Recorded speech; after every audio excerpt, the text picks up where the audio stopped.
HSC ও সমমানের পরীক্ষার ফলাফলের খবর যেমন নটরডেম কলেজ থেকে যুক্ত হচ্ছেন আমার সহকর্মী আলামিন হক অহন, তার কাছ থেকে জেনে নেব। অহন, শিক্ষক, শিক্ষার্থী এবং অভিভাবকদের প্রতিক্রিয়া জানতে চাই এই ফলাফলের পর।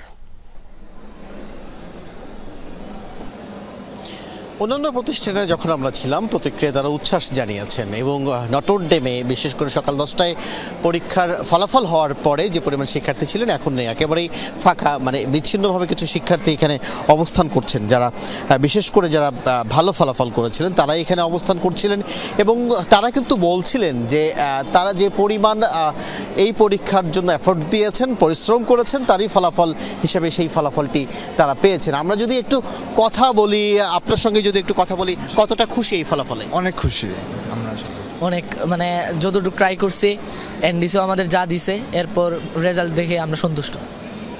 আলহামদুলিল্লাহ আমি অনেক খুশি হয়েছি আমার রেজাল্ট পাওয়ার পরে। আমি রেজাল্টটা যতটুকু আশা করছিলাম ততটুকুই হয়েছে।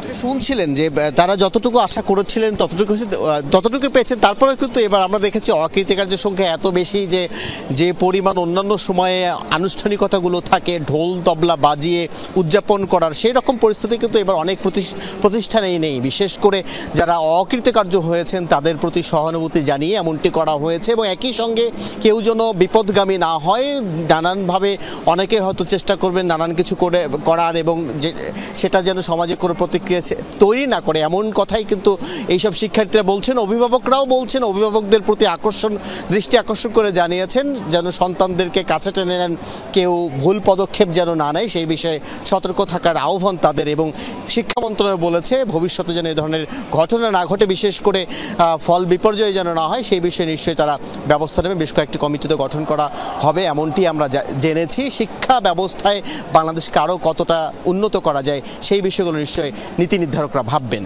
ইশরাত, ধন্যবাদ আপনাকে অহন।